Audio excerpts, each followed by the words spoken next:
Mobile میں لے کر بھاگ گئے. ابھی تو مطلب پہنچے تو پولیس تو نہیں تھی. میرے والد صاحب آرمی میں تھے اور ہم لوگ تو اس طرح کے لوگ نہیں ہیں کہ وہ کسی کے بھی گھر کے اندر گھس کے. آرمی میں کیا تھا؟ میرے والد صاحب ریٹائرڈ میجر تھے آرمی میں, اور ہم لوگ مطلب یہ کوئی طریقہ تو نہیں ہے کہ 40 کے 40 مرد اور گنڈوں کی طرح گھروں کے اندر دروازے ٹاپ کے گیٹ توڑ کے اندر گھس گئے ہیں. مطلب باجوہ صاحب یہ ہماری قوم کا کچھ کہتے ہیں کہ آپ لوگ عورتیں ہیں, ہم لوگ اس لیے آگے سے مجھے کہہ رہے ہیں تم عورت ہو اس لیے میں تمہیں چلے مار کے تمہارا منہ توڑ دیتا ہوں. آدمی مجھے بدتمیزی سے کہہ رہا ہے کہ میں نے پوچھا اصل کہ ہم نے کیا کیا جو تم ہمارے گھروں میں گھس کے سب کچھ کر رہے ہو. تو آگے سے کہتا ہے تجھے نہیں پتا کہ یہاں تجھے نہیں پتا کہ تیرے خامد کو طرح لا اینڈ آرڈر کا پتا تھا, وہ یہاں سے کہاں بھاگ گیا ہے.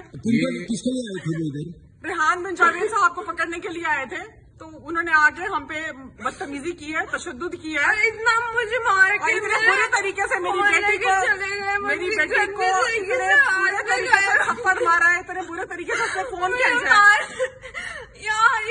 جگہ میں. اور آپ کے ساتھ یہ سب ڈیل جو کر رہے تھے یہ مرد پولیس آفیسر مردوں نے کیا ہے, اور وہ آگے جھپتا ہے مجھے مارنے کے لیے کہ بی بی اگر تو عورت نہ ہوتی تو میں تیرا بھی منہ توڑ دیتا. یہاں پہ ہم صرف تیرا عورت ہونے کا لحاظ کر رہے ہیں. میں نے اسے کہا اگر تو میں عورت نہ ہوتی تو کیا تو مجھے مار دیتا؟ یہاں پہ کھڑے ہو کے تو کیا کر سکتا ہے؟ زیادہ سے زیادہ گولی چلانا چاہتا ہے چلا دے, اور کیا کر لے گا تو؟